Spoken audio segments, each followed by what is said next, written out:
Yes, students. So the next topic that we're going to start is the Lee-Chatelier principle. So I will pronounce it in a short form to explain this whole video. That is LC principle, where LC will stand for the Lee-Chatelier principle. Although ਇਹਦੀ ਕੋਈ ਇਦਾਂ ਦੀ short form exist ਨਹੀਂ ਕਰਦੀ, but ਕਿਉਂਕਿ video ਦੇ ਵਿੱਚ ਬਾਰ-ਬਾਰ ਇਹ principle ਜਿਹੜਾ name use ਹੋਏਗਾ, so I will just use LC principle in terms of Lee-Chatelier principle. ठीक है? So let us start. So what does it state? It states that if system is in equilibrium, is subjected to a change of concentration, temperature or pressure, the equilibrium shift in a direction then tend to undo the effect of the change imposed. So ये principle की कहता है कि जे कोई भी system, कोई भी chemical reaction, कोई भी system ਜਿਹੜਾ equilibrium ਦੇ ਵਿੱਚ ਤੇ ਅਸੀਂ ਸਡਨਲੀ ਉਹਦੇ ਉੱਤੇ ਕੋਈ ਨਾ ਕੋਈ ਚੇਂਜ ਇੰਪੋਜ਼ ਕਰ ਦਿੰਦੇ ਆ। ਸਪੋਜ਼ ਕਰੋ ਕਿ ਅਸੀਂ ਉਹਦੀ ਕੰਸਨਟ੍ਰੇਸ਼ਨ ਚੇਂਜ ਕਰਤੀ ਰਿਐਕਟੈਂਟਸ ਦੀ ਜਾਂ ਪ੍ਰੋਡਕਟ ਦੀ, ਅਸੀਂ ਟੈਂਪਰੇਚਰ ਚੇਂਜ ਕਰਤਾ ਸਡਨਲੀ ਉਸ ਰਿਐਕਸ਼ਨ ਦਾ, ਜਾਂ ਪ੍ਰੈਸ਼ਰ ਵਧਾ ਘਟਾ ਦਿੱਤਾ, ਕਹਿੰਦੇ ਫਿਰ ਜਿਹੜਾ ਇਕੁਇਲਿਬਰੀਅਮ ਆ ਉਹ ਉਸ ਡਾਇਰੈਕਸ਼ਨ 'ਚ ਜਾਊਗਾ ਜਿੱਧਰ ਨੂੰ ਉਹ ਚੀਜ਼ ਘਟੇ। ਸਪੋਜ਼ ਕਰੋ ਜੇ ਅਸੀਂ ਆਹ ਰਿਐਕਸ਼ਨ ਸੀਗਾ, ਅਸੀਂ ਫੋਰਵਰਡ ਰਿਐਕਸ਼ਨ 'ਚ ਅਸੀਂ ਕੀ ਕੀਤਾ, ਏ ਬੀ ਦੀ ਕੰਸਨਟ੍ਰੇਸ਼ਨ ਵਧਾਤੀ ਹੈ ਨਾ, ਰਿਐਕਸ਼ਨ ਇਕੁਇਲਿਬਰੀਅਮ 'ਚ ਅਸੀਂ ਸਡਨਲੀ ਏ ਬੀ ਦੀ ਕੰਸਨਟ੍ਰੇਸ਼ਨ ਹੋਰ ਵਧਾਤੀ, ਹੋਰ ਐਡ ਅਪ ਕਰਤਾ। ਤੇ ਇਸ ਪ੍ਰਿੰਸੀਪਲ ਦੇ ਅਕੋਰਡਿੰਗ ਕੀ ਹੋਏਗਾ, ਇਕੁਇਲਿਬਰੀਅਮ ਉਸ ਡਾਇਰੈਕਸ਼ਨ 'ਚ ਜਾਏਗਾ ਜਿੰਨਾ 'ਚ ਇਹਨਾਂ ਦੀ ਕੰਸਨਟ੍ਰੇਸ਼ਨ ਘਟੇ। ਦੇਖੋ ਵਧਾਤੀ ਘਟੂਗੀ ਕਿੱਦਾਂ, ਜੇ ਪ੍ਰੋਡਕਟ 'ਚ ਕਨਵਰਟ ਹੋਣਗੇ। ਠੀਕ ਹੈ, ਸੋ ਅਸੀਂ ਇਹਦੀ ਕੰਸਨਟ੍ਰੇਸ਼ਨ ਵਧਾਤੀ and according to this principle ਇਹ ਰਿਐਕਸ਼ਨ ਦਾ ਇਕੁਇਲਿਬਰੀਅਮ ਉਸ ਡਾਇਰੈਕਸ਼ਨ 'ਚ ਸ਼ਿਫਟ ਹੋ ਜਾਏਗਾ ਜਿੱਧਰ ਉਹਨਾਂ ਦੀ ਕੰਸਨਟ੍ਰੇਸ਼ਨ ਘਟੂਗੀ। ਠੀਕ ਹੈ, ਕਿੱਧਰ ਨੂੰ ਘਟੂਗੀ, ਕਦੋਂ ਘਟੂਗੀ, ਜਦੋਂ ਇਹ ਆਪਸ 'ਚ ਰਿਐਕਟ ਕਰਕੇ ਪ੍ਰੋਡਕਟ ਦੇਣਗੇ। ਸੋ ਦੈਟ ਇਜ਼ ਜਿਹੜਾ ਸਾਡਾ ਰਿਐਕਸ਼ਨ ਉਹ ਫੋਰਵਰਡ ਡਾਇਰੈਕਸ਼ਨ 'ਚ ਚੱਲ ਜਾਏਗਾ। ਠੀਕ ਹੈ ਜੀ, ਸਿਮਿਲਰਲੀ ਜੇ ਅਸੀਂ ਸੀ ਡੀ ਦੀ ਕੰਸਨਟ੍ਰੇਸ਼ਨ ਵਧਾ ਦਈਏ, ਸੀ ਡੀ ਦੀ ਇਕੁਇਲਿਬਰੀਅਮ 'ਚ ਸੀਗਾ, ਅਸੀਂ ਸੀ ਡੀ ਦੀ ਕੰਸਨਟ੍ਰੇਸ਼ਨ ਵਧਾ ਦੀ, ਬਾਹਰੋਂ ਅਸੀਂ ਐਡ ਕਰਤਾ ਸੀ ਜਾਂ ਡੀ ਹੈ ਨਾ, ਹੋਰ ਉਹਦੇ ਮੋਲਸ ਐਡ ਕਰਤੇ। ਹੁਣ ਇਕੁਇਲਿਬਰੀਅਮ ਉੱਧਰ ਸ਼ਿਫਟ ਹੋਏਗਾ ਜਿੱਧਰ ਨੂੰ ਇਹਨਾਂ ਦੀ ਕੰਸਨਟ੍ਰੇਸ਼ਨ ਘਟੇ। ਇਹਦੀ ਕੰਸਨਟ੍ਰੇਸ਼ਨ ਕਿੱਧਰ ਘਟੇਗੀ, ਜਦੋਂ ਇਹ ਰਿਐਕਟ ਕਰਕੇ ਦੁਬਾਰਾ ਰਿਐਕਟੈਂਟ ਦੇਣਗੇ। ਠੀਕ ਹੈ, that is in the backward direction. ਠੀਕ ਹੈ, ਸੋ ਇਸ this principle is somewhat it is somewhat difficult to understand, लेकिन जो एक बार तुहानूं समझ आ गया तुहानूं बहुत ईजी लगेगा। ठीक है, so let us see first the effect of change of concentration. जिद्दां मैं तुहानूं हुणे दस्सिया कि साडा रिएक्शन आ, ठीक है, इस रिएक्शन च असीं जे ए ते बी ऐड करता तो according to Le Chatelier principle the effect will be to decrease the. हुण इस प्रिंसीपल के अकॉर्डिंग कि जिहड़ा साडा हैगा इक्विलिब्रियम किधर नूं शिफ्ट होएगा, जिधर नूं इहदी कंसनट्रेशन घट होगी। ठीक है, मतलब ओपोजिट होएगा, जिहड़ी डायरैक्शन च असीं चीज़ वधा रहे हां इक्विलिब्रियम उह तों ओपोजिट डायरैक्शन च साडा शिफ्ट होएगा। बस इन्ना असीं याद रखांगे। ठीक है, जे तुसीं ए बी वधाता, ठीक है, तो इधर नूं साडा जिहड़ा इक्विलिब्रियम चल जाएगा क्योंकि ए बी इधर नूं घटेगा, घट के सानूं प्रोडक्ट देणगे। ठीक है, क्लीयर जी। सो फॉर एग्जाम्पल इन्होंने एक होर एग्जाम्पल कंसिडर की reaction with H2I2 to give HI। So कहते to this reaction at equilibrium असी जे बाहरों H2 ਜਾਂ I2 ऐड कर दिए। ठीक है, तो दैट इज इन्हों की कंसनट्रेशन ਵਧਾਤੀ। ਹੁਣ ਸਾਡਾ इक्विलिब्रियम ਜਿਹੜਾ ਉਸ ਡਾਇਰੈਕਸ਼ਨ 'ਚ ਜਾਏਗਾ ਜਿੱਧਰ ਇਹਦੀ ਕੰਸਨਟ੍ਰੇਸ਼ਨ ਘਟੇ, that is in the forward direction. Clear है जी। So this is the effect of concentration upon the equilibrium according to LC principle. Clear. yes students, so now we will see that how experimentally ये चीज़ prove हुई है कि concentration ਵਧਾਉਣ ਘਟਾਉਣ ਨਾਲ ਕਿੱਦਾਂ ਇਕੁਇਲਿਬਰੀਅਮ ਜਿਹੜਾ ਸ਼ਿਫਟ ਹੋ ਜਾਂਦਾ, that is ली-चार्टर principal the study. ਸੋ ਦੇਖੋ ਇੱਕ ਰਿਐਕਸ਼ਨ ਕੰਸੀਡਰ ਕੀਤਾ ਗਿਆ ਕਿ ਇੱਕ ਸਾਡੇ ਕੋਲ ਉਹਨਾਂ ਨੇ ਕੋਈ ਸੋਲਿਊਸ਼ਨ ਲਿਆ ਜਿਹਦੇ ਵਿੱਚ ਫੈਰਿਕ ਆਇਨ ਸੀਗੇ। ਠੀਕ ਹੈ, ਐਂਡ ਉਹਨੂੰ ਮਿਕਸ ਕੀਤਾ ਥਾਇਓਸਾਇਨਾਈਡ ਆਇਨ ਦੇ ਨਾਲ। ਠੀਕ ਹੈ, ਤੇ ਸਾਡੇ ਕੋਲ ਇੱਕ ਕੋਆਰਡੀਨੇਸ਼ਨ ਕੰਪਾਊਂਡ ਜਿਹੜਾ ਉਹ ਫਾਰਮਡ ਹੋ ਗਿਆ। ਠੀਕ ਹੈ, ਸੋ ਇਹ ਜਿਹੜਾ ਸੀਗਾ it is a reddish brown in colour, and ਜਿਹੜੇ ਥਾਇਓਸਾਇਨਾਈਡ ਆਇਨ ਜਿਹੜੇ ਅਸੀਂ ਪਾਏ ਸੀਗੇ ਇਹ ਕਲਰਲੈਸ ਸੀਗੇ, and ferric ion pale yellow ਸੀ। ਜਦੋਂ ਦੋਵੇਂ ਕੰਬਾਈਨ ਹੋਏ ਤਾਂ ਇਹਨਾਂ ਨੇ ਆਹ ਕੰਪਲੈਕਸ ਇਹਦਾ ਵਿਚ is reddish brown in colour. ਹੁਣ ਸਪੋਜ਼ ਕਰੋ ਇਸ ਲਈ ਜਿਹੜਾ ਇਹ ਰਿਐਕਸ਼ਨ ਸੀਗਾ ਇਕੁਇਲਿਬਰੀਅਮ 'ਚ ਸੀਗਾ, ਐਂਡ ਸਡਨਲੀ ਹੁਣ ਕੀ ਕੀਤਾ ਸੀ, ਇਹਦੇ ਵਿੱਚ ਹੋਰ ਫੈਰਿਕ ਆਇਨ ਪਾਤੇ ਹੈ ਨਾ, in form of ferric nitrate solution ਪਾਦਾ। ਸਾਨੂੰ ਪਤਾ ਫੈਰਿਕ ਨਾਈਟ੍ਰੇਟ ਫੈਰਿਕ ਆਇਨਸ ਦੇਗਾ ਓਬਵੀਅਸਲੀ ਹੈ ਨਾ। ਸੋ ਕੀ ਆ, ਅਸੀਂ ਫੈਰਿਕ ਨਾਈਟ੍ਰੇਟ ਦਾ ਸੋਲੂਸ਼ਨ ਪਾਤਾ ਥੋੜਾ ਜਿਹਾ, ਮਤਲਬ ਇਹਦੀ ਕੰਸਨਟ੍ਰੇਸ਼ਨ ਅਸੀਂ ਫੈਰਿਕ ਆਇਨ ਦੀ ਵਧਾਤੀ ਹੈ ਨਾ। ਹੁਣ ਇਹਦੀ ਕੰਸਨਟ੍ਰੇਸ਼ਨ ਵਧਾਤੀ ਤੇ ਇਕੁਇਲਿਬਰੀਅਮ ਉਸ ਡਾਇਰੈਕਸ਼ਨ 'ਚ ਸ਼ਿਫਟ ਹੋਊਗਾ ਜਿੱਧਰ ਨੂੰ ਇਹਦੀ ਕੰਸਨਟ੍ਰੇਸ਼ਨ ਘਟੇ। ਕਿੱਧਰ ਨੂੰ ਹੋਏਗਾ ਕਿ ਤਾਂ ਕਿ ਇਹ ਹੋਰ ਇਹਨਾਂ ਰਿਐਕਟ ਕਰਕੇ ਪ੍ਰੋਡਕਟ ਦੇਵੇ। ਤੇ ਦੇਖਿਆ ਗਿਆ ਕਿ ਜਦੋਂ ਹੀ ਇਹਨਾਂ ਨੇ ਫੈਰਿਕ ਆਇਨ ਦੀ ਕੰਸਨਟ੍ਰੇਸ਼ਨ ਵਧਾਤੀ, ਜਿਹੜਾ ਸਾਡਾ ਸੋਲੂਸ਼ਨ ਸੀਗਾ ਹੋਰ ਰੈਡਿਸ਼ ਬਰਾਊਨ ਹੋ ਗਿਆ। ਕਿਉਂ? ਕਿਉਂਕਿ ਹੋਰ ਫੈਰਿਕ ਆਇਨਸ ਥਾਇਓਸਾਇਨਾਈਡ ਆਇਨ ਨਾਲ ਮਿਲ ਕੇ ਸਾਨੂੰ ਕੰਪਲੈਕਸ ਦਿੰਦੇਗੇ। ਠੀਕ ਹੈ, ਔਨ ਦਾ ਕੰਟਰਰੀ ਜੇ ਉਹਨਾਂ ਨੇ ਕੀ ਕੀਤਾ, ਸਪੋਜ਼ ਕਰੋ ਫਿਰ ਉਹਨਾਂ ਨੇ ਕੀ ਕਰਕੇ ਦੇਖਿਆ ਕਿ ਇਹਦੀ ਕੰਸਨਟ੍ਰੇਸ਼ਨ ਵਧਾਤੀ, ਇਸ ਕੰਪਲੈਕਸ ਦੀ ਕੰਸਨਟ੍ਰੇਸ਼ਨ ਵਧਾਤੀ। ਠੀਕ ਹੈ, ਜਦੋਂ ਇਹਦੀ ਕੰਸਨਟ੍ਰੇਸ਼ਨ ਵਧਾਤੀ ਉਹਨਾਂ ਨੇ ਤੇ ਕਿੱਦਾਂ ਕੀ ਹੋਇਆ ਕਿ ਜਦੋਂ ਅਸੀਂ ਇਹਦੀ ਕੰਸਨਟ੍ਰੇਸ਼ਨ ਵਧਾ ਦਾਂਗੇ ਰੈਡਿਸ਼ ਬਰਾਊਨ ਕਲਰ ਹੋਰ ਵੱਧ ਜਾਏਗਾ, ਲੇਕਿਨ ਇਕੁਇਲਿਬਰੀਅਮ ਉਸ ਡਾਇਰੈਕਸ਼ਨ 'ਚ ਸ਼ਿਫਟ ਹੋ ਗਿਆ। ਦੈਟ ਇਜ਼ ਰਿਐਕਸ਼ਨ ਉਸ ਡਾਇਰੈਕਸ਼ਨ 'ਚ ਹੋਊਗਾ ਜਿੱਧਰ ਨੂੰ ਇਹਦੀ ਕੰਸਨਟ੍ਰੇਸ਼ਨ ਘਟੇ। ਦੈਟ ਇਜ਼ ਜਦੋਂ ਇਹਦੀ ਕੰਸਨਟ੍ਰੇਸ਼ਨ ਉਹਨਾਂ ਨੇ ਵਧਾਈ, ਕਲਰ ਹੋਰ ਰੈਡਿਸ਼ ਬਰਾਊਨ ਹੋਣ ਦੀ ਬਜਾਏ ਕੀ ਹੋ ਗਿਆ, ਥੋੜਾ ਜਿਹਾ ਲਾਈਟ ਹੋਣਾ ਸ਼ੁਰੂ ਹੋ ਗਿਆ, दैट इज ਸਾਡੇ ਕੋਲ ਇਹ ਪੇਲ ਯੈਲੋ ਕਲਰ ਦਾ ਸੋਲੂਸ਼ਨ ਜਿਹੜਾ ਉਹ ਫਾਰਮ ਹੋਣਾ ਸ਼ੁਰੂ ਹੋ ਗਿਆ। ਠੀਕ ਹੈ ਜੀ, ਕਲੀਅਰ। ਸੋ ਇਹਦਾ ਮਤਲਬ ਕਿ ਅਸੀਂ ਦੇਖਿਆ ਕਿ ਇਹਦੀ ਜਿਹੜੀ ਇੰਟੈਂਸਿਟੀ ਵਾ ਇਹਦੀ ਇੰਟੈਂਸਿਟੀ ਘਟਣੀ ਸ਼ੁਰੂ ਹੋ ਗਈ ਤੇ ਇੰਟੈਂਸਿਟੀ ਵਧਣੀ ਸ਼ੁਰੂ ਹੋ ਗਈ। ਸੋ ਮਤਲਬ ਇਹਦੀ ਕੰਸੈਂਟ੍ਰੇਸ਼ਨ ਵਧਾਉਣ ਦੇ ਨਾਲ ਇਕੁਇਲਿਬਰੀਅਮ ਉਸ ਡਾਇਰੈਕਸ਼ਨ ਸ਼ਿਫਟ ਹੋਇਆ ਜਿੱਦਾਂ ਨੂੰ ਇਹਦੀ ਕੰਸੈਂਟ੍ਰੇਸ਼ਨ ਘਟੇ, दैट इज ਇੱਧਰ ਨੂੰ। ਇਹ ਹੋਰ ਟੁੱਟ ਕੇ ਸਾਨੂੰ ਇਹ ਚੀਜ਼ਾਂ ਦਿੰਦੇ ਰਹੇ। ਠੀਕ ਹੈ, ਆਇਨ ਦਿੰਦੇ ਰਹੇ। ਸੋ ਇੱਥੋਂ ਸਾਨੂੰ ਕੀ ਪਤਾ ਲੱਗਦਾ ਕਿ ਜਦੋਂ ਵੀ ਅਸੀਂ ਕੋਈ ਰਿਐਕਸ਼ਨ ਇਕੁਇਲਿਬਰੀਅਮ ਜਾਂ ਅਸੀਂ ਉਹਦੀ ਕੰਸੈਂਟ੍ਰੇਸ਼ਨ ਵਧਾ ਦਿੰਦੇ ਇੱਕ ਜਾਂ ਦੋ ਰਿਐਕਟੈਂਟ ਦੀ, ਉਹਦੇ ਨਾਲ ਇਕੁਇਲਿਬਰੀਅਮ ਉਸ ਡਾਇਰੈਕਸ਼ਨ 'ਚ ਸ਼ਿਫਟ ਹੋਏਗਾ ਜਿੱਦਾਂ ਨੂੰ ਉਹਦੀ ਕੰਸੈਂਟ੍ਰੇਸ਼ਨ ਘਟੇ। ਠੀਕ ਹੈ ਜੀ, ਕਲੀਅਰ। ਸੋ ਆਲਵੇਜ਼ ਇਦਾਂ ਹੀ ਆਏਗਾ, ਭਾਵੇਂ ਕੰਸੈਂਟ੍ਰੇਸ਼ਨ ਦੀ ਗੱਲ ਕਰ ਲਈਏ, ਭਾਵੇਂ ਪ੍ਰੈਸ਼ਰ ਦੀ ਗੱਲ ਕਰ ਲਈਏ, ਭਾਵੇਂ ਟੈਂਪਰੇਚਰ ਦੀ ਗੱਲ ਕਰ ਲਈਏ। ਠੀਕ ਹੈ ਜੀ, ਹੁਣ ਅਸੀਂ ਥੋੜੀ ਜਿਹੀ ਡੇਲੀ ਲਾਈਫ ਐਗਜ਼ਾਮਪਲਸ ਕੰਸੀਡਰ ਕਰਾਂਗੇ ਇਸ ਇਕੁਇਲਿਬਰੀਅਮ ਨੂੰ ਸਮਝਣ ਦੇ ਲਈ। ਸੋ ਲੈਟ ਅਸ ਸਪੋਜ਼, ਕਹਿੰਦੇ ਕਿ ਫਰਸਟ ਐਗਜ਼ਾਮਪਲ ਇਜ਼ ਕਿ cloth dry quicker when there is a breeze or we keep on shaking it. ਹੁਣ ਸਾਨੂੰ ਪਤਾ ਜਿਹੜੇ ਕੱਪੜੇ ਵਾ ਉਹ ਜਲਦੀ ਸੁੱਕਦੇ ਆ ਜਦੋਂ ਠੰਡੀ ਹਵਾ ਚੱਲਦੀ ਹੋਵੇ। ਠੀਕ ਹੈ, ਜਾਂ ਅਸੀਂ ਉਹਨੂੰ ਸ਼ੇਕ ਕਰੀਏ, ਹੈ ਨਾ, ਜਿਵੇਂ ਅਸੀਂ ਦੁਪੱਟਾ ਵਗੈਰਾ ਸੁਕਾਉਣਾ ਹੁੰਦਾ ਤੇ ਅਸੀਂ ਕੀ ਕਰਦੇ, ਜਾਂ ਪੱਗ ਵਗੈਰਾ ਅਸੀਂ ਉਹਨੂੰ ਸ਼ੇਕ ਕਰਦੇ ਹਾਂ, ਹੈ ਨਾ। ਸੋ ਕਿਉਂ, this is because water vapour of the nearby air are removed. ਕਿਉਂਕਿ ਸ਼ੇਕ ਕਰਨ ਨਾਲ ਕੀ ਹੋਏਗਾ ਕਿ ਜਦੋਂ ਅਸੀਂ ਸ਼ੇਕ ਕਰਾਂਗੇ, ਹੈ ਨਾ, ਕਲੋਥ ਨੂੰ, ਤੇ ਕੀ ਹੋਏਗਾ ਕਿ ਜਿਹੜੇ ਵਾਟਰ ਵੇਪਰ ਸਾਡੀ ਹਵਾ ਦੇ ਹੋ ਗਏ ਉਸ ਦੁਪੱਟੇ ਦੇ ਨੀਅਰ ਬਾਈ ਜਿਹੜੀ ਏਅਰ ਹੋਊਗੀ ਉਹਦੇ ਵਾਟਰ ਵੇਪਰ ਰਿਮੂਵ ਹੋ ਜੂਗੇ। ਠੀਕ ਹੈ, ਤੇ ਉਹ ਵਾਟਰ ਵੇਪਰ ਰਿਮੂਵ ਹੋ ਗਏ। ਹੁਣ ਉਸ ਇਕੁਇਲਿਬਰੀਅਮ ਨੂੰ ਮੈਨੇਜ ਕਰਨ ਲਈ ਸਾਡੇ ਜਿਹੜੇ ਕੱਪੜੇ ਵਿੱਚੋਂ ਵਾਟਰ ਵੇਪਰ ਨਿਕਲ ਜਾਣਗੇ ਤਾਂ ਕਿ ਇਕੁਇਲਿਬਰੀਅਮ ਕੀ ਹੋ ਜਾਏ, ਦੁਬਾਰਾ ਸਟੈਬਲਿਸ਼ ਹੋਏ, ਤਾਂ ਉਹ ਕਰਕੇ ਸਾਡਾ ਜਿਹੜਾ ਕੱਪੜਾ ਉਹ ਸੁੱਕ ਜਾਂਦਾ। ਠੀਕ ਹੈ, ਇਸੇ ਤਰ੍ਹਾਂ ਐਗਜ਼ਾਮਪਲ ਹੈਗੀ we sweat more on a humid day, ਜੋ ਸਾਨੂੰ ਪਸੀਨਾ ਆਉਂਦਾ ਪਰ ਜਦੋਂ ਅਸੀਂ ਪੱਖੇ ਥੱਲੇ ਬਹਿੰਦੇ ਹਾਂ ਜਿਹੜਾ ਪਸੀਨਾ ਸੁੱਕ ਜਾਂਦਾ। ਠੀਕ ਹੈ, ਇਹਦੇ ਵਿੱਚ ਵੀ ਸਾਡੇ ਕੋਲ ਇਕੁਇਲਿਬਰੀਅਮ ਦਾ ਲਾਗ ਲੱਗਦਾ। ਹੁਣ ਆਕਸੀਜਨ ਦੀ ਟਰਾਂਸਪੋਰਟੇਸ਼ਨ ਹੁੰਦੀ ਹੈ, ਹੀਮੋਗਲੋਬਿਨ ਜਿਹੜੀ ਆਕਸੀਜਨ ਨਾਲ ਜਾ ਕੇ ਲੱਗ ਕੇ ਸਾਨੂੰ ਆਕਸੀ ਹੀਮੋਗਲੋਬਿਨ ਬਣਾਉਂਦੀ ਹੈ। ਠੀਕ ਹੈ, ਕਲੀਅਰ ਹੈ। ਸੋ ਇਹਦੇ ਵਿੱਚ ਵੀ ਇਕੁਇਲਿਬਰੀਅਮ ਦਾ ਰੋਲ ਪਲੇ ਹੁੰਦਾ ਹੈ। ਕਲੀਅਰ ਹੈ ਜੀ।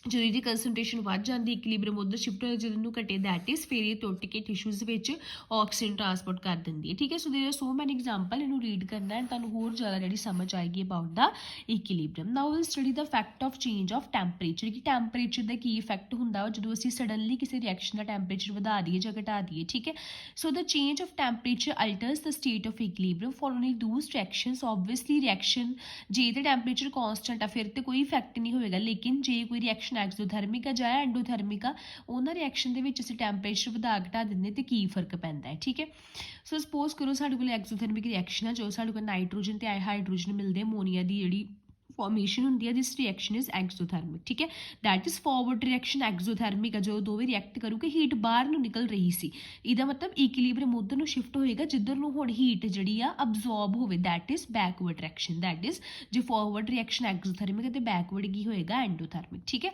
ਸੋ obviously forward reaction exothermic whereas backward reaction is endothermic. Now if the temperature is increased, ਹੁਣ ਫਰਦਰ ਜੇ ਟੈਂਪਰੇਚਰ ਅਸੀਂ ਵਧਾ ਦਈਏ, दैट इज ਅਸੀਂ ਸਿਸਟਮ ਨੂੰ ਹੀਟ ਸਪਲਾਈ ਕਰ ਦਈਏ, ਦੈਨ ਅਕੋਰਡਿੰਗ ਟੂ ਲੇ-ਚੈਟਰ ਪ੍ਰਿੰਸੀਪਲ ਹੁਣ ਜੋ ਟੈਂਪਰੇਚਰ ਅਸੀਂ ਹੋਰ ਵਧਾਤਾ ਤੇ ਇਸ ਪ੍ਰਿੰਸੀਪਲ ਦੇ ਅਕੋਰਡਿੰਗ ਰਿਐਕਸ਼ਨ ਉਧਰ ਨੂੰ ਸ਼ਿਫਟ ਹੋਏਗਾ ਜਿੱਧਰ ਨੂੰ ਟੈਂਪਰੇਚਰ ਘਟੇ। ਕਿੱਧਰ ਨੂੰ ਹੋਏਗਾ, ਜਿਸ ਟੈਂਪਰੇਚਰ ਹੋਰ ਵਧਾਤਾ ਮਤਲਬ ਹੋਰ ਰਿਐਕਸ਼ਨ ਐਕਸੋਥਰਮਿਕ ਕਰਤਾ ਤੇ ਇਕੁਇਲਿਬਰੀਅਮ ਕਿੱਧਰ ਨੂੰ ਸ਼ਿਫਟ ਹੋਏਗਾ, ਜਿੱਧਰ ਨੂੰ ਹੀਟ ਅਬਜ਼ੌਰਬ ਹੋਵੇ, that is in the backward direction. Clear ਹੈ ਜੀ, ਓਕੇ।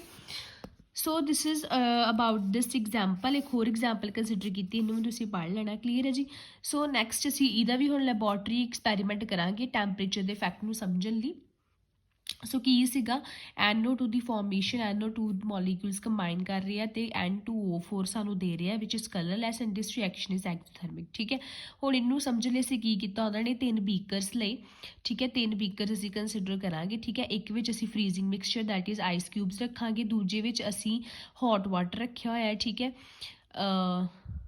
ਦੂਜੇ ਵਿੱਚ ਅਸੀਂ ਰੱਖਿਆ ਹੋਇਆ ਵਾਟਰ ਜਿਹੜਾ ਕਿ ਰੂਮ ਟੈਂਪਰੇਚਰ ਤੇ, ਐਂਡ ਥਰਡ ਵਿੱਚ ਅਸੀਂ ਪੂਰਾ ਹੌਟ ਵਾਟਰ ਰੱਖਿਆ ਜਿਹੜਾ ਟੈਂਪਰੇਚਰ ਜ਼ਿਆਦਾ। ਠੀਕ ਹੈ, ਸੋ ਹੁਣ ਅਸੀਂ ਟੈਸਟ ਟਿਊਬ ਲਈਆਂ 3, ਇੱਕ ਟੈਸਟ ਟਿਊਬ ਦੇ ਵਿੱਚ place 1 test tube in first beaker, ਇੱਕ ਟੈਸਟ ਟਿਊਬ ਅਸੀਂ ਫਸਟ ਬੀਕਰ 'ਚ ਰੱਖਤੀ। ਠੀਕ ਹੈ, and a second test tube in the third beaker, second ਅਸੀਂ ਖਾਲੀ ਰੱਖਿਆ ਸੀ। ਪਹਿਲੀ ਟੈਸਟ ਟਿਊਬ ਦੇ ਵਿੱਚ ਅਸੀਂ ਕਲਰਲੈਸ ਸੋਲਿਊਸ਼ਨ ਰੱਖਿਆ N2O4 ਦਾ, ਦੂਜੀ ਵਿੱਚ ਅਸੀਂ ਰੈਡਿਸ਼ ਬਰਾਊਨ ਕਲਰ ਦਾ ਸੋਲਿਊਸ਼ਨ ਰੱਖਿਆ। ਠੀਕ ਹੈ ਜੀ, ਸੋ ਦੂਜੀ ਦਾ ਟੈਂਪਰੇਚਰ ਸਾਡੇ ਕੋਲ ਜ਼ਿਆਦਾ ਹੈ। ਠੀਕ ਹੈ, ਸੋ ਜਦੋਂ ਅਸੀਂ ਦੋਵਾਂ ਟੈਸਟ ਟਿਊਬ ਨੂੰ ਸੇਮ ਬੀਕਰ 'ਚ ਰੱਖਤਾ, ਆਫਟਰ ਸਮ ਟਾਈਮ ਦੇਖਿਆ ਗਿਆ ਕਿ ਦੋਵਾਂ ਟੈਸਟ ਟਿਊਬ ਦੀ ਇੰਟੈਂਸਿਟੀ ਸੇਮ ਆ ਗਈ, ਕਿਉਂਕਿ ਪਹਿਲਾਂ ਇਹਦੀ ਕਲਰਲੈਸ ਸੀਗੀ, ਇਹਦੀ ਰੈਡਿਸ਼ ਬਰਾਊਨ ਸੀ। ਜਦੋਂ ਦੋਵਾਂ ਨੂੰ ਅਸੀਂ ਸੇਮ ਟੈਂਪਰੇਚਰ ਤੇ ਰੱਖਤਾ, दैट इज ਇੱਕ ਸੇਮ ਬੀਕਰ 'ਚ ਰੱਖਤਾ ਤੇ ਦੇਖਿਆ ਗਿਆ ਦੋਵਾਂ ਦੀ ਇੰਟੈਂਸਿਟੀ ਥੋੜੀ ਦੇਰ ਬਾਅਦ ਕੀ ਆ ਗਈ, ਟੈਸਟ ਟਿਊਬ ਦੀ ਸੇਮ ਆ ਗਈ, that is both the test tube will require the same intensity of color, thus For a given exothermic reaction, the fact of increase of temperature is to shift the equilibrium in the backward direction. So देखो ਇਹਦਾ temperature ਅਸੀਂ ਹੋਰ ਵਧਾਤਾ ਹੈ ਨਾ, ਸੋ ਇਹਦਾ temperature ਵਧਾਉਣ ਨਾਲ ਹੋਰ ਕੀ ਹੋਇਆ, ਜਦੋਂ ਅਸੀਂ ਥੋੜੀ ਦੇਰ ਬਾਅਦ ਦੇਖਿਆ ਜਦੋਂ ਸੇਮ ਬੀਕਰ 'ਚ ਰੱਖਤਾ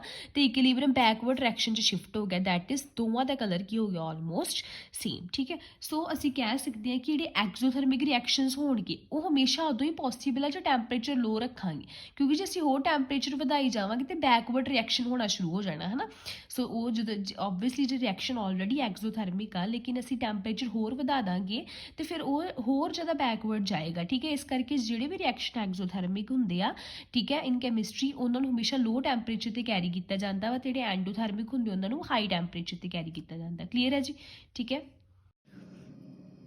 Yes class, so now we'll discuss the fact of change of pressure on the equilibrium. So let us consider the following reaction in which dissociation of N2O4 molecules is going on to form NO2 and here N2O4 molecule ਅਸੀਂ 1 mall ਲਈ ਹੈ gaseous and ਸਾਡੇ ਕੋਲ product ਬਣ ਰਿਹਾ 2 moles ਬਣ ਰਹੇ ਆ, ਠੀਕ ਹੈ।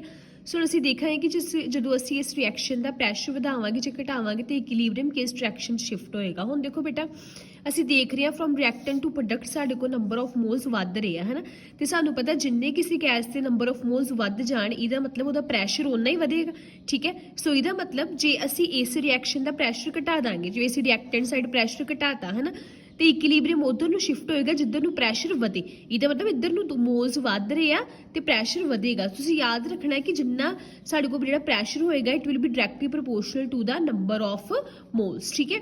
ਓਕੇ, ਸੋ ਜਿੰਨਾ ਸਾਡੇ ਕੋਲ ਕਿਸੇ ਵੀ ਰਿਐਕਸ਼ਨ 'ਚ from reactant to product side moles ਵਧਣਗੇ, ਠੀਕ ਹੈ, ਜਿੰਨੇ ਮੋਲਸ ਵਧਣਗੇ ਸਾਨੂੰ ਪਤਾ ਲੱਗ ਜਾਏਗਾ ਕਿ ਉਨਾ ਹੀ ਪ੍ਰੈਸ਼ਰ ਵਧੇਗਾ ਤੇ ਰਿਐਕਸ਼ਨ ਜਿਹੜਾ ਵਾ ਕਿਸ ਡਾਇਰੈਕਸ਼ਨ 'ਚ ਜਾਏਗਾ, ਠੀਕ ਹੈ। ਹੁਣ ਇਸ ਰਿਐਕਸ਼ਨ 'ਚ ਦੇਖੋ from reactant to product side moles ਵੱਧ ਰਹੇ ਆ, ਠੀਕ ਹੈ। ਮੋਲਸ ਵੱਧ ਰਹੇ ਮਤਲਬ ਸਿਸਟਮ ਦਾ ਪ੍ਰੈਸ਼ਰ ਫਾਰਵਰਡ ਡਾਇਰੈਕਸ਼ਨ 'ਚ ਵੱਧ ਰਿਹਾ, ਠੀਕ ਹੈ।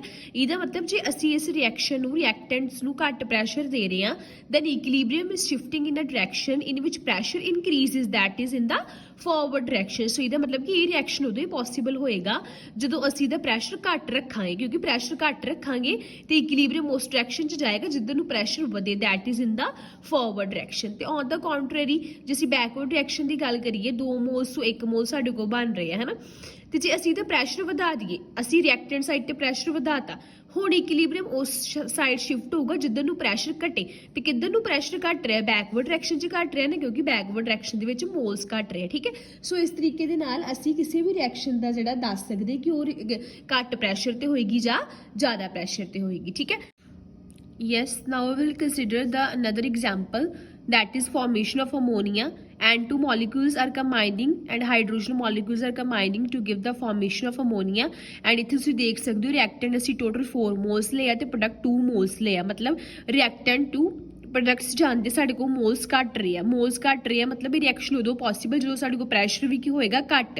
ਹੁਣ ਪ੍ਰੈਸ਼ਰ ਕਦੋਂ ਘੱਟ ਹੋਏਗਾ ਜੇ ਅਸੀਂ ਰਿਐਕਟੈਂਟ ਸਾਈਡ ਪ੍ਰੈਸ਼ਰ ਜ਼ਿਆਦਾ ਦੇਵਾਂਗੇ, ਹੈ ਨਾ, ਕਿਉਂਕਿ ਜਦੋਂ ਅਸੀਂ ਪ੍ਰੈਸ਼ਰ ਜ਼ਿਆਦਾ ਦੇਵਾਂਗੇ ਤੇ ਇਕੁਇਲਿਬਰੀਅਮ ਉਸ ਡਾਇਰੈਕਸ਼ਨ 'ਚ ਸ਼ਿਫਟ ਹੋਏਗਾ ਜਿੱਧਰ ਨੂੰ ਪ੍ਰੈਸ਼ਰ ਘਟੇ, ਕਿੱਧਰ ਨੂੰ ਘਟ ਰਿਹਾ ਪ੍ਰੈਸ਼ਰ ਫਾਰਵਰਡ ਡਾਇਰੈਕਸ਼ਨ ਦੇ ਵਿੱਚ, ਠੀਕ ਹੈ। ਸੋ ਇਹਦਾ ਮਤਲਬ ਅਮੋਨੀਆ ਦੀ ਫਾਰਮੇਸ਼ਨ ਉਦੋਂ ਹੀ ਹੋਏਗੀ ਸਾਡੇ ਕੋਲ ਜੇ ਅਸੀਂ ਰਿਐਕਟੈਂਟ ਸਾਈਡ ਜਿਹੜਾ ਵਾ ਉਹ ਜਿਹੜਾ ਪ੍ਰੈਸ਼ਰ ਆ ਉਹ ਜ਼ਿਆਦਾ ਦੇਵਾਂਗੇ, then it will favour the formation of ammonia.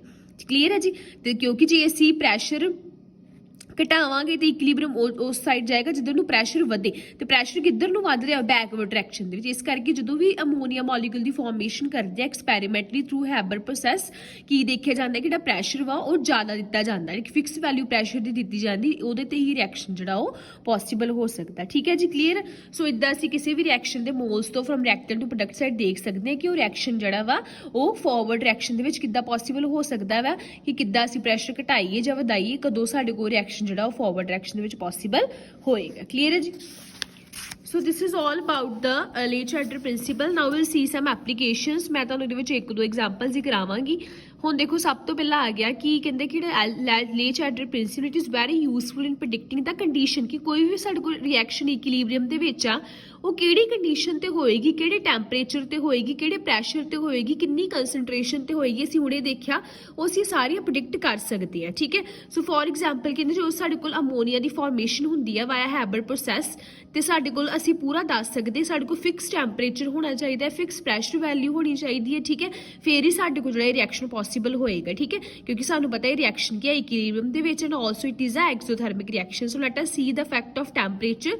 So it's already been discussed above. ਅਸੀਂ ਹੁਣੇ ਗੱਲ ਕੀਤੀ ਕਿ ਜੇ ਰਿਐਕਸ਼ਨ ਐਕਸੋਥਰਮਿਕ ਆ ਤੇ ਉਹ ਹਮੇਸ਼ਾ ਘੱਟ ਟੈਂਪਰੇਚਰ ਤੇ ਹੀ ਜਿਹੜਾ ਵਾ ਫੇਵਰੇਬਲ ਹੋਏਗਾ, ਹਨਾ, ਕਿਉਂਕਿ ਇੱਧਰੋਂ ਇੱਧਰ ਜਾਂਦੇ ਸਾਡੇ ਕੋਲ ਹੀਟ ਵੱਧ ਰਹੀ ਹੈ ਤੇ ਇਹਦਾ ਮਤਲਬ ਕਿ ਜੇ ਅਸੀਂ ਇਹਦੀ ਹੀਟ ਘੱਟ ਰੱਖਾਂਗੇ, ਟੈਂਪਰੇਚਰ ਘੱਟ ਰੱਖਾਂਗੇ ਤੇ ਫਾਰਵਰਡ ਰਿਐਕਸ਼ਨ ਪੋਸੀਬਲ ਹੋਏਗਾ ਜਿੱਧਰ ਨੂੰ ਹੀਟ ਵਧੇ, that is in the this direction, forward direction. Clear ਹੈ ਜੀ। ਨੈਕਸਟ ਆ ਗਿਆ ਫੈਕਟ ਆਫ ਪ੍ਰੈਸ਼ਰ। ਹੁਣੇ ਅਸੀਂ ਗੱਲ ਕੀਤੀ ਜਿੰਨਾ ਜ਼ਿਆਦਾ ਪ੍ਰੈਸ਼ਰ ਹੋਏਗਾ ਓਨੀ ਅਮੋਨੀਆ ਦੀ ਯੀਲਡ ਹੋਏਗੀ। ਦੇਖਿਆ ਨਾ, ਹੁਣੇ ਅਸੀਂ ਪਿਛਲੇ ਗੱਲ ਕੀਤੀ ਕਿ ਜਦੋਂ ਸਾਡੇ ਕੋਲ ਪ੍ਰੈਸ਼ਰ ਵਧਿਆ ਫਿਰ ਹੀ ਸਾਡੇ ਕੋਲ ਜਿਹੜਾ ਅਮੋਨੀਆ ਦੀ ਯੀਲਡ ਜ਼ਿਆਦਾ ਆਏਗੀ, ਕਿਉਂਕਿ ਇਕੁਇਲਿਬਰੀਅਮ ਉਸ ਡਾਇਰੈਕਸ਼ਨ ਸ਼ਿਫਟ ਹੋਏਗਾ ਜਿੱਦੋਂ ਨੂੰ ਪ੍ਰੈਸ਼ਰ ਘਟੇ, that is in the forward direction. Clear ਹੈ। ਨੈਕਸਟ ਕੰਸਨਟ੍ਰੇਸ਼ਨ ਦੀ ਵੀ ਅਸੀਂ ਗੱਲ ਕਰ ਚੁੱਕੇ ਹਾਂ। According to LC principle and increase in the concentration of this would shift the equilibrium. ਜੇ ਅਸੀਂ ਦੀ ਕੰਸਨਟ੍ਰੇਸ਼ਨ ਵਧਾ ਦਾਂਗੇ ਤੇ ਇਕੁਇਲਿਬਰੀਅਮ ਉਸ ਡਾਇਰੈਕਸ਼ਨ ਸ਼ਿਫਟ ਹੋਏਗਾ ਜਿੱਦੋਂ ਇਹਦੀ ਕੰਸਨਟ੍ਰੇਸ਼ਨ ਘਟੇਗੀ ਕਦੋਂ, ਜਦੋਂ ਇਹ ਕੰਬਾਈਨ ਕਰਕੇ ਅਮੋਨੀਆ ਦੇਣਗੇ, that is in the forward direction. So ਇਹ ਸਾਡੇ ਕੋਲ ਬੇਸਿਕ ਕੰਡੀਸ਼ਨ ਅਸੀਂ ਯਾਦ ਰੱਖਣੀ ਆ ਕਿ ਜਦੋਂ ਵੀ ਅਮੋਨੀਆ ਦੀ ਪ੍ਰੋਸੈਸ ਸਾਡੇ ਕੋਲ ਹੁੰਦੀ ਹੈ, ਹੈਬਰ ਪ੍ਰੋਸੈਸ ਦਾ ਅਮੋਨੀਆ ਪ੍ਰਪੇਅਰ ਹੁੰਦਾ, ਇੱਕ ਫਿਕਸ ਵੈਲਿਊ ਜਿਹੜੀ ਹੈ 750 ਕੈਲਵਿਨ ਟੈਂਪਰੇਚਰ ਦੀ ਵੈਲਿਊ ਲੈਣੀ ਚਾਹੀਦੀ ਆ, 200 ਐਟਮੋਸਫੇਰਿਕ ਪ੍ਰੈਸ਼ਰ ਉਹਨੂੰ ਦਿੱਤਾ ਜਾਂਦਾ। ਠੀਕ ਹੈ, ਹੁਣ ਪਤਾ ਲੱਗਾ ਕਿਉਂ ਅਸੀਂ ਜਿਵੇਂ ਕੋਈ ਕੈਮੀਕਲ ਰਿਐਕਸ਼ਨ ਪੜ੍ਹਦੇ ਆ, ਜਦੋਂ ਅਸੀਂ ਆਰਗੈਨਿਕ ਕੈਮਿਸਟਰੀ ਵਿੱਚ ਪੜ੍ਹੀਆਂ ਸੀਗੀਆਂ ਜਾਂ ਅਸੀਂ ਹਾਈਡਰੋਕਾਰਬਨਸ ਵਿੱਚ ਪੜ੍ਹੀਆਂ ਸੀ, ਅਸੀਂ ਲਿਖਦੇ ਹਾਂ ਕਿ ਇਹ ਰਿਐਕਸ਼ਨ ਇੰਨੇ ਟੈਂਪਰੇਚਰ ਤੇ ਹੋਣਾ ਚਾਹੀਦਾ, ਇੰਨੇ ਪ੍ਰੈਸ਼ਰ ਤੇ ਹੋਣਾ ਚਾਹੀਦਾ। ਕਿਉਂਕਿ ਉਹ ਸਾਰੀ ਚੀਜ਼ਾਂ ਉਹਨਾਂ ਨੇ ਪੂਰੇ ਦੇਖ ਦੂਖ ਕੇ ਫਿਰ ਹੀ ਸਾਰਾ ਐਕਸਪੈਰੀਮੈਂਟਲ ਡਾਟਾ ਜਿਹੜਾ ਵੈਰੀਫਾਈ ਕੀਤਾ ਹੁੰਦਾ। ਠੀਕ ਹੈ, ਇਸ ਤਰ੍ਹਾਂ ਤੁਸੀਂ ਫਾਰਮੇਸ਼ਨ ਆਫ ਨਾਈਟ੍ਰਿਕ ਆਕਸਾਈਡ ਦਾ ਦੇਖੋ ਕਿਹੜੇ ਅਸੀਂ ਪ੍ਰੈਸ਼ਰ, ਟੈਂਪਰੇਚਰ ਤੇ ਕੰਸਨਟ੍ਰੇਸ਼ਨ ਦੀ ਵੈਲਿਊ ਲਵਾਂਗੇ। ਕਲੀਅਰ ਹੈ ਜੀ। Similar is for the formation of sulfur trioxide which is used for the contact process. ਇਹਨੂੰ ਵੀ ਰੀਡ ਕਰਨਾ, and in case of any problem we will surely discuss. Yes, so next ਅਸੀਂ ਗੱਲ ਕਰਦੇ ਹਾਂ ice water ਇਕੁਇਲਿਬਰੀਅਮ ਦੀ। Physical ਇਕੁਇਲਿਬਰੀਅਮ ਦੇ ਵਿੱਚ ਅਸੀਂ ਦੇਖਦੇ ਹਾਂ ਐਲਸੀ ਪ੍ਰਿੰਸੀਪਲ ਕਿੱਦਾਂ ਵੈਰੀਫਾਈ ਹੁੰਦਾ। ਹੁਣ ਸਪੋਜ਼ ਕਰੋ ਆਈਸ ਜਿਹੜੀ ਉਹ ਮੈਲਟ ਹੋ ਰਹੀ ਹੈ, ਵਾਟਰ 'ਚ ਕਨਵਰਟ ਹੋ ਰਹੀ ਹੈ। ਸਾਨੂੰ ਪਤਾ ਆਈਸ ਵਾਟਰ 'ਚ ਕਨਵਰਟ ਹੋਏਗੀ ਜਦੋਂ ਆਈਸ ਜਿਹੜੀ ਸਰਾਊਂਡਿੰਗਸ ਤੋਂ ਕੁਝ ਹੀਟ ਅਬਜ਼ੌਰਬ ਕਰੇਗੀ, ਹੈ ਨਾ, ਸਰਾਊਂਡਿੰਗ 'ਚ ਹੀਟ ਅਬਜ਼ੌਰਬ ਹੋਏਗੀ ਫਿਰ ਹੀ ਸਾਡੇ ਕੋਲ ਜਿਹੜਾ ਵਾ ਵਾਟਰ ਦੀ ਕਨਵਰਜਨ ਹੋਏਗੀ। And also it is endothermic reaction and also it is accompanied by the decrease in volume. ਹੁਣ ਦੇਖੋ ਵੋਲਿਊਮ ਘਟ ਰਹੀ ਹੈ, ਸੋ ਅਸੀਂ ਹੁਣ ਇੱਥੇ ਗੱਲ ਕਰਾਂਗੇ ਪ੍ਰੈਸ਼ਰ ਦੀ। ਜੇ ਅਸੀਂ ਪ੍ਰੈਸ਼ਰ ਵਧਾ ਦਾਂਗੇ, ਸਾਨੂੰ ਪਤਾ pressure it is inversely proportional to volume. ਜੇ ਅਸੀਂ ਪ੍ਰੈਸ਼ਰ ਕਿਸੇ ਗੈਸ ਦਾ, ਕਿਸੇ ਰਿਐਕਟੈਂਟ ਦਾ, ਕਿਸੇ ਵੀ ਰਿਐਕਸ਼ਨ ਦਾ ਪ੍ਰੈਸ਼ਰ ਵਧਾਵਾਂਗੇ ਉਹਨਾਂ ਦੀ ਵੋਲਿਊਮ ਘਟ ਜਾਏਗੀ, ਹੈ ਨਾ। ਇਹੀ ਅਸੀਂ ਗੱਲ ਕਰਦੇ ਨੇ ਕਿ ਬੀਕਰ ਦੇ ਵਿੱਚ ਗੈਸ ਆ, ਅਸੀਂ ਜਦੋਂ ਪ੍ਰੈਸ਼ਰ ਵਧਾਵਾਂਗੇ ਤੇ ਮੋਲੀਕੂਲਸ ਕੋਲ ਆ ਜਾਣਗੇ ਤੇ ਵੋਲਿਊਮ ਘਟ ਜਾਂਦੀ ਹੈ। ਠੀਕ ਹੈ, ਸੋ ਇਹਦਾ ਮਤਲਬ ਲੈਸ ਵੋਲਿਊਮ ਕਦੋਂ, ਲੈਸ ਵੋਲਿਊਮ ਚਾਹੀਦੀ ਸਾਨੂੰ ਫਾਰਵਰਡ ਡਾਇਰੈਕਸ਼ਨ ਦੇ ਵਿੱਚ। ਇਹਦਾ ਮਤਲਬ ਇਹ ਰਿਐਕਸ਼ਨ ਕਦੋਂ ਪੋਸੀਬਲ ਆ, ਜਦੋਂ ਅਸੀਂ ਪ੍ਰੈਸ਼ਰ ਜ਼ਿਆਦਾ ਦੇਵਾਂਗੇ, ਕਿਉਂਕਿ ਪ੍ਰੈਸ਼ਰ ਜ਼ਿਆਦਾ ਦੇਵਾਂਗੇ, ਠੀਕ ਹੈ, ਤੇ and the equilibrium shift in the direction in which the pressure decreases, that is in the forward direction, ਕਿਉਂਕਿ ਵੋਲਿਊਮ ਘਟ ਰਹੀ ਹੈ। ਠੀਕ ਹੈ, ਵੋਲਿਊਮ ਘਟ ਰਹੀ ਹੈ ਤੇ ਪ੍ਰੈਸ਼ਰ ਸਾਡੇ ਕੋਲ ਕੀ ਆ, ਘਟੇਗਾ। ਠੀਕ ਹੈ ਜੀ, ਕਲੀਅਰ। ਸੋ ਇਸ ਤਰ੍ਹਾਂ ਅਸੀਂ ਕਿਸੇ ਵੀ ਰਿਐਕਸ਼ਨ ਦਾ ਜਿਹੜਾ ਵਾ ਇਨ ਕੇਸ ਆਫ ਫਿਜ਼ੀਕਲ ਇਕੁਇਲਿਬਰੀਅਮ ਵੀ ਅਸੀਂ ਜਿਹੜਾ ਵਾ ਗੱਲ ਕਰ ਸਕਦੇ ਹਾਂ about the LC principal. Clear.